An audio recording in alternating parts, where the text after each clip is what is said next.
This episode is brought to you by Vital Farms. Isn't it bullshit to have to question where your food comes from? At Vital Farms, you can trace your pasture-raised eggs all the way back to the source, the pasture. On the side of each pasture-raised carton of eggs, you'll find the name of the farm where your eggs were laid. And when you look the farm up on their website, you'll get a peek at all the sunshine, fresh air, and open space the hens enjoy. Learn more and find out where to buy them at vitalfarms.com. Vital Farms, keeping it bullshit-free. Between the kids being home and hosting, everything in our house gets used up in summer. With Instacart, I can save money by stocking up on all my favorite summer brands. I save time by getting everything delivered in as fast as an hour. And I save myself a sink full of dirty dishes by stocking up on paper plates for the annual summer cookout. Save more on summer essentials? Spend more time enjoying summer. Add summer to cart. Download the app to get free delivery on your first 3 orders. Offer valid for a limited time. Minimum $10 per order. Additional terms apply. This episode is brought to you by Shopify. No matter how big you want to grow, Shopify gives you everything you need to take your business to the next level. Shopify is the commerce platform that makes it easy to show up and sell exactly the way you want to. No need to code or design. Sign up for your $1 per month trial period today. Visit shopify.com/offer23 to get started. LinkedIn presents. Welcome to the Human Capital Innovations Podcast. We're your source for personal, professional, and organizational growth and development, where we share original research, explore industry trends, and interview executives and thought leaders from across the globe. We hope you join us often for practitioner-oriented content around all things related to leadership, HR, talent management, organizational development, and change management. Maximize your personal and organizational potential with Human Capital Innovations Podcast.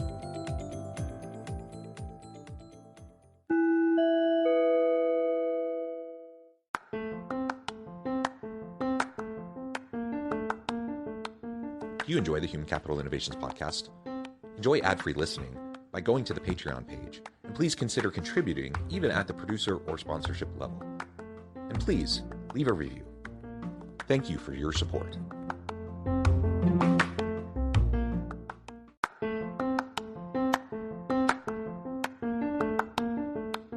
Welcome to the Human Capital Innovations Podcast. In this HCI podcast episode, I talk with Solange Charas and Stela Lupushor about HR and the future of work and skills-based versus credential-based hiring.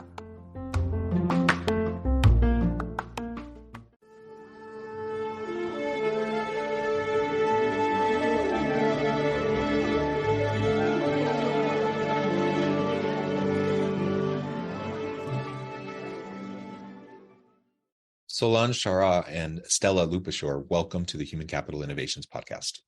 Thrilled to be here. Thank you for having us back. Yeah, it's a pleasure to have you back. I'm trying to remember, it was maybe 4 to 6 months ago that we had you on last time. We had a chance to talk about your new book, which was a fabulous conversation. Today, we're going to continue that conversation. We're going to talk about HR and the future of work, more specifically around skill-based versus credential-based hiring in the workforce and as we move into the future of work. As we get started, I wanted to share Solange and Stela's bio with everybody. Solange Charas is the founder and CEO of HC Moneyball, an adjunct professor and governance researcher and thought leader. Stela Lupushor is a thought leader, speaker, educator, and futurist on a mission to humanize the workplace through the use of design thinking, technology, analytics, and future thinking to create inclusive workplaces. And I could say way more about both of you, but I'm going to pause there and just give you both a chance to share anything else about yourself, your background, your personal context that you would like to highlight for the audience. I will start with the fact that we both teach. We both teach in higher institutions. So the topic of today's conversation, I think it's very relevant, not only professionally from a HR perspective, but professionally as educators as well. So looking forward to diving in. Between Stella and myself, we teach at 4 different institutions, or you teach also at Cornell, so 5 different institutions. So we sort of have our pulse on the industry, the higher education industry. Yeah, wonderful. And I don't know if you remember, but I'm a university professor. That's my full-time gig, and I do consulting work on the side. So I think between the 3 of us, we have a lot of knowledge and insight and experience in both higher ed and in the workplace, in the consulting space. So I think this will be a great conversation. I'm excited to hear your thoughts around work the future of work and skills-based versus credential-based hiring. So why don't we start by defining those a little bit? What do you mean by skills-based work versus credential-based work, credential-based hiring and skills-based hiring? Yeah, so organizations, and we're sort of jumping into the middle, so let me just give a little sentence and then let's back out a little bit to create a context to understand what we're thinking about in this conversation. Today's challenge for most organizations, and if you look at the CEO survey on top issues that the conference board does every year, talent is amongst the top 5. And if you look, talent acquisition, and if you look at the CHRO survey that the conference board does every year, across the globe, talent acquisition is the number 1 topic. So companies are really struggling with finding talent. And we think that one of the reasons that they're having difficulty finding talent is because of the criteria that they set in place for their screening. So what happens is we've got structural unemployment.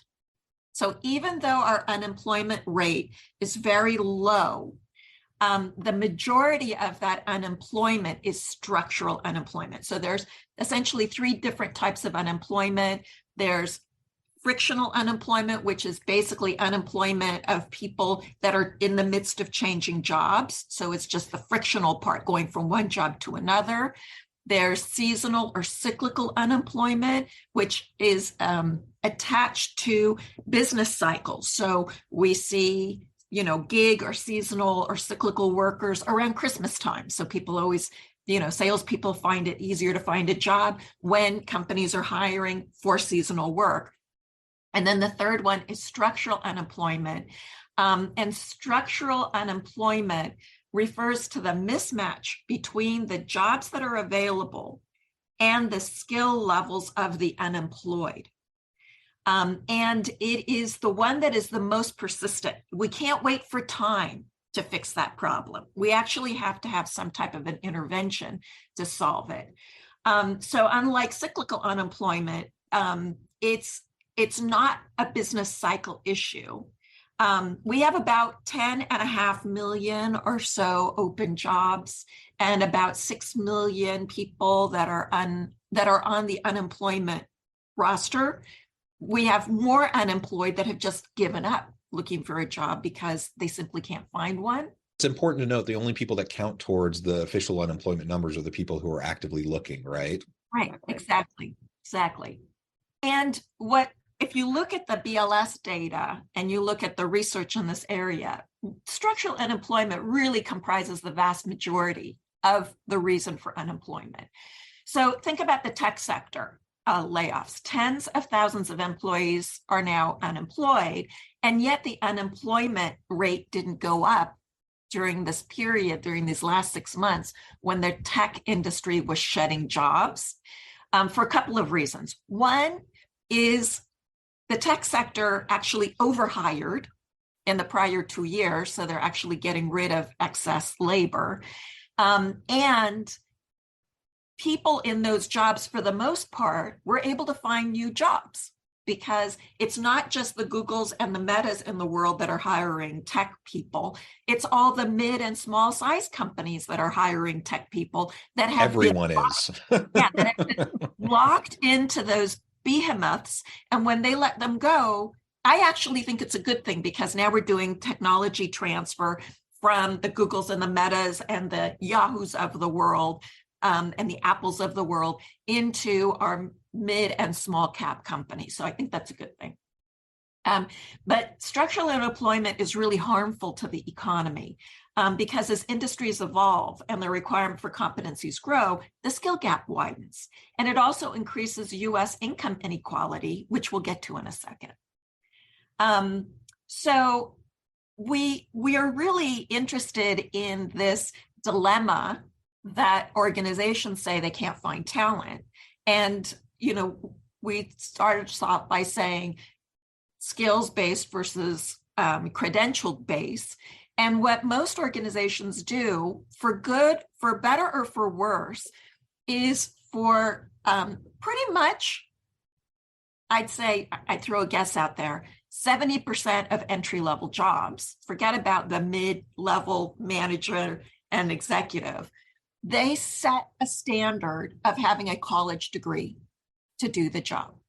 And I'm not going to take Stela's words away from her, but she'll get to that in a second. Roughly 60% of all job openings require at least some college, with approximately 30% of the openings requiring a bachelor's degree. We're calling this the diploma ceiling. And I actually Googled diploma ceiling and couldn't find anything. So maybe this is original for us. You've coined a new term. Wonderful. You've coined a new term, the diploma ceiling.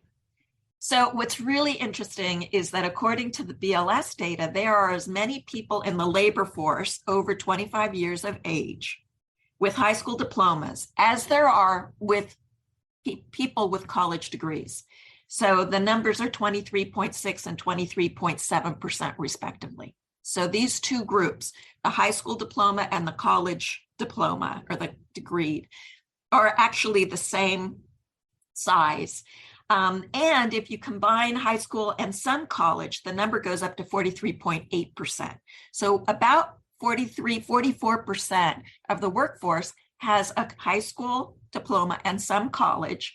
And it's incredibly close to the percent of the workforce that is considered a low and moderate income earner, or an LMI, which is at about 54%. So about 54% of our workforce is considered a low or moderate income earner. That's the majority.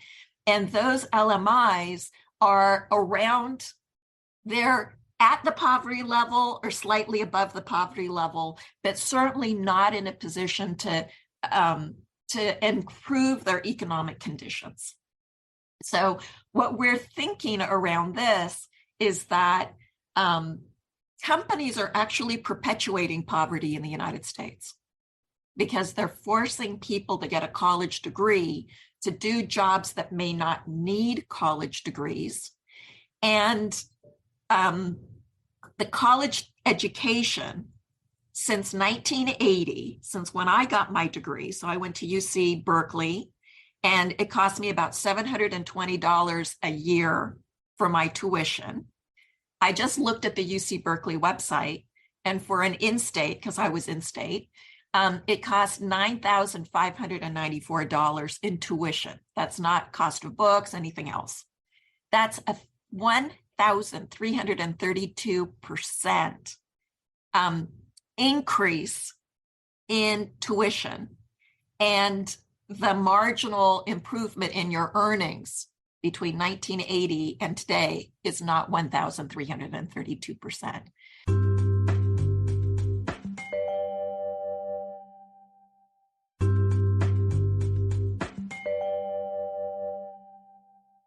You've highlighted some really great elements there around structural unemployment, just the makeup of the labor market, and the way that organizations often they artificially limit and reduce the size of the pool of potential people to apply for positions. Stela, I wanted to give you a chance to jump in and see if there's any additional insights you want to provide in response to Solange. Hand it over to her. Absolutely. And when we think about the labor market and the fact that it's a very interesting time for economists, right? Because usually you would see when there are layoffs, when we're heading towards recession, labor market follows and there is a growth in unemployment. But we are dealing with an environment where a lot of people left the labor market. We have a big proportion of baby boomers who chose to retire, or some who retired early. We have just lost a lot of people, like 900,000 working age population who died and are no longer available to be employed. We have a significant number of people, younger generations, who have decided to pursue independent solopreneur gig employment. So the traditional employment that economists care about it just doesn't have enough people to tap into. So organizations have to be creative about how they rethink the talent pools, how they rethink the barriers to good employment and what constitutes good employment. So when we start with the opportunities companies can tap into, right, first of all, you need to think, what is the work that needs to get done? What are the activities, the essence? Because no longer job descriptions would address everything that is required. And many times job description is used to parse people out, as opposed to saying, how can we get them in for whatever, maybe 60, 70, 80% of what is required based on that job description. And then the rest of it could be something that can be developed on the job, something that will change anyway, right. Something that we can use this as an opportunity for people to feel they have a space to grow, as opposed to, if they've done everything that's required by the job, they're not going to be interested in that job in the first place, or it will not give them a sense of growth and development. The other opportunities now, with advent of all of the technological innovations, there is really time to rethink the activities that people do. And yes, everybody talks about ChatGPT and all of the disruption that will have on knowledge work. But that's a good thing, because it'll augment, and you can outsource repetitive activities. You can leave the human work for humans. And it's an impetus for organizations to rethink the workflow, rethink the activities that need to be part of someone's responsibilities. And based on these changes, then we can rethink job descriptions. What do they include? Do we use language that is precluding certain candidates from applying? Do we say, credential is required, for your credential is required? Do we say, maybe for your credential, not required, but desirable? Because all of these little signals are going to be interpreted very black and white by the algorithm that assess candidates. And inevitably, you're going to end up with a significantly smaller and less diverse talent pool as a result of doing those automatic classifications. And then, can I double please. click on that for just a Yes. second? There's a lot of reasons why this is a hard thing for the economy generally, for society generally, but for organizations specifically. But you just highlighted, you just mentioned, I want to highlight the diversity, equity, and inclusion component here. Yeah. How often do we artificially limit the pool of candidates that disproportionately benefit certain groups and disproportionately negatively benefit or negatively takes away from other groups? It happens all the time. And so if you're wanting to increase the diversity in your pool, which will then hopefully lead to more diversity in the hiring process and bringing people on and the types of inclusive and belonging environments and cultures that exist within organizations, one of the easy ways, it's not easy, I suppose, but one of the first steps is to just rethink what you're requiring in your job postings, because there is research that shows that men, frankly, don't need to check all the boxes. They'll apply for jobs that they aren't a good fit for at all. But women disproportionately will often feel like, oh, I'm not a candidate. I'm not even going to apply. I'm not going to throw my hat in the ring for something because I'm not as qualified as I should be, even though they're way more qualified than a bunch of men who are applying and eventually will be the ones to get the job. Exactly. And just to jump in here for a second, we have outsourced to AI and to machine learning the screening process. And that technology is programmed mostly by white guys. So it's not nefarious, it's just hidden bias.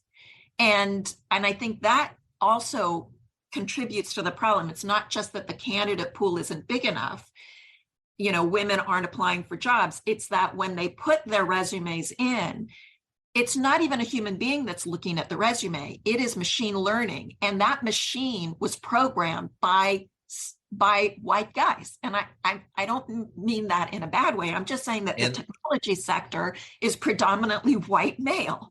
And it's trained on the data from the past, which was disproportionately hiring more white dudes, right?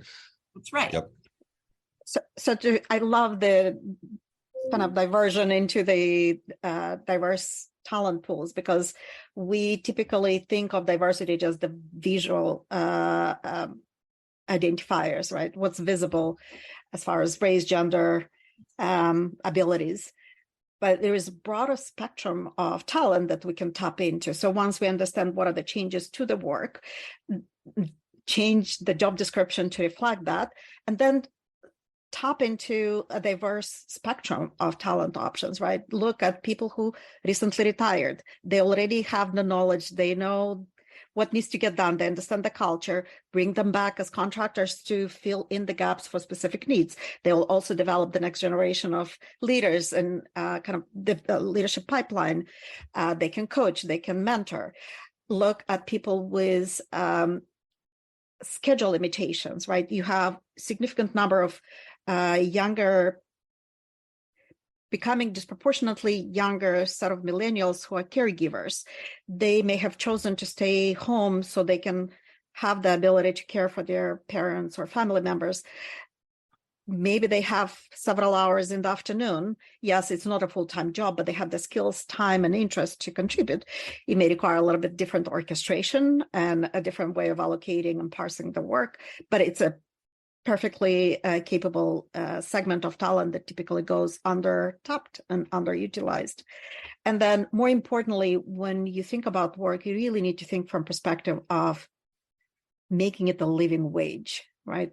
Solange mentioned about the poverty line, and the more we deconstruct and decompose work and outsource a lot of the technical work now to technology, what's left, it's essential work. And it became very obvious how important and difficult it is to replace when there aren't essential workers to do that work. Why is it that essential work is usually the lowest paid too, right? So rethinking the activities and making it easy for somebody to stay with you, as opposed to trying to piecemeal 3-4 jobs so they can have a living wage to have a normal life. So there are a lot of opportunities from analytics perspective. There are a lot of opportunities from talent acquisition practices, and as well as managers' education on how to handle candidate slates that they see and make decision on.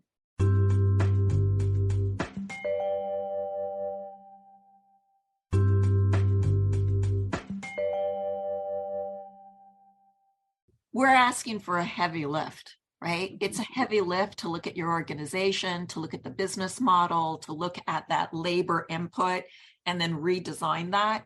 That is a heavy lift. And it's required because that is the source of the structural unemployment. So if we want long-term future to be healthy, organizations need to do that today. But here's a short-term fix. Lower the requirement for an entry-level job, right?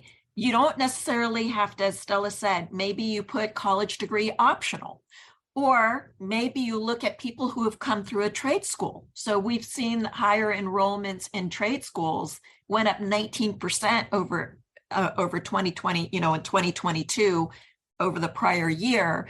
And I think it's also because there's better utility. Right. So a person who's college bound says, I'm going to spend $40,000 to $100,000+ in my education. And is it worth it? And I think a lot of young people are looking at college, and that's why we see college enrollment going down by about 8%, saying it's not worth spending this amount of money for something that I don't think is going to bring that kind of value in the future. So I think we've got exogenous, external factors, endogenous, internal factors that are all coming together that point to, let's relook at the ante, right? The table stakes for getting a job. And here's the thing that's really, really absurd to me. There's a project that's going on right now at Northwestern University called the Employment Quality Project. And I just had a conversation with one of the people that's there Stella, can I say her name? Yeah. Janitha Gray, who's a researcher in that project. And she told me something really interesting. She told me that for most of the big organizations that are participating in that research, they do not keep information about college education in their HRIS systems. They only use it to screen candidates. And then when you're in the door, these organizations, these big organizations, I'm talking about the Fortune 50, do not keep that information in their systems to use it. And so it's just a way of screening out. It's not even being used by the companies. And it just makes me scratch my head, like, why does it exist at all? If you're not going to track that for your employees, why even use it as a way to screen? And well, it's crazy. It's crazy, one, that you would use this arbitrary measure to screen for things that probably don't even need it as a screening tool. Right. And then two, if you are going to use it to screen and you already collect the information, why in the world wouldn't you utilize that information as you're trying to understand and assess the skills of members of your team for future opportunities, et cetera? It really is crazy. It is crazy. And, the job training industry is an $18 billion industry.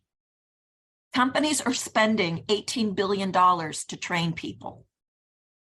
So why not let people that don't have a college degree in the door? If you're already going to spend money on training them, have it be, have it have utility, right?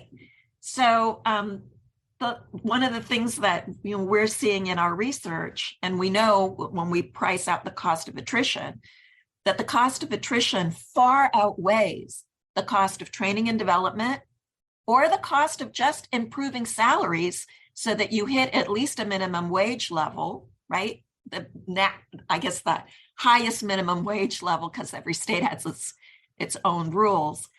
But being penny wise and pound foolish is what most organizations are doing today. They just rather scrimp and save on paying people and replacing those people than simply just giving them a decent wage so that they don't have to have patchwork careers, 3-4 careers or 3-4 jobs just to make ends meet.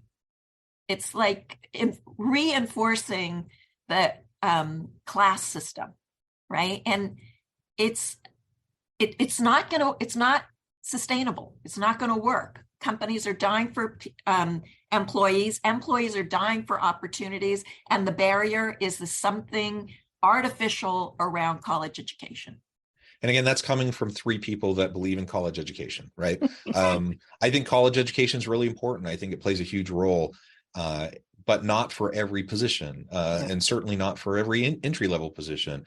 And we already do this to an extent. Like, people get hired all the time for things that they're not particularly traditionally qualified for, because they know somebody, because someone else sees that talent in them. It happens all the time already. And so all we're suggesting is maybe pull back the covers a little bit and make it a little bit more of an open process so people can explore what the possibilities might be for them. And it benefits the individual, but it benefits the organization as well. The fight for talent is real, and it's not going to get easier.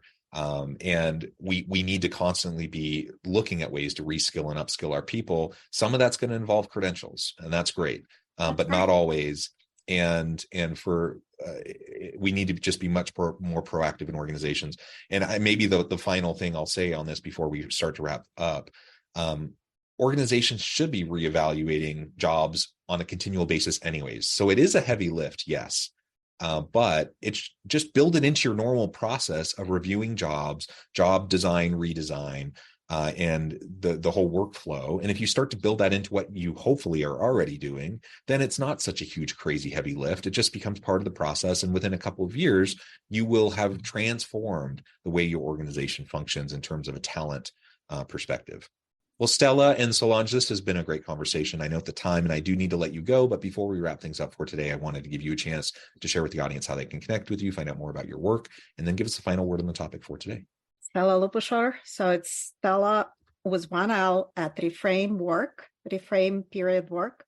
or find me on LinkedIn. Stela was one out. There aren't that many of us. Solange? There's only one Solange Charas on LinkedIn, and you can write to me at SCHARAS@hcmoneyball.com. You can find pretty much everything that we're talking about today in our book, which is really a blueprint, a roadmap for helping you to use data analytics to understand your organization and how to improve the effectiveness of human capital programs.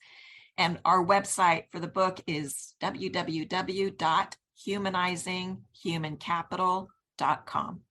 Wonderful. Thank you both. It has been a real pleasure. I encourage the audience to reach out, get connected, find out more about what Stela and Solange can do for you. Check out the book. And as always, I hope everyone can stay healthy and safe, that you can find meaning and purpose at work each and every day. And I hope you all have a great week.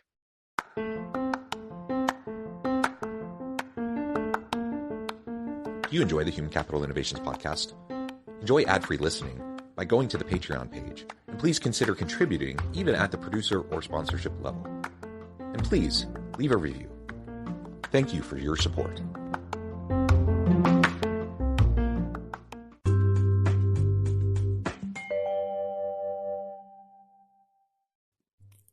Thanks again for joining us for this episode of the Human Capital Innovations podcast.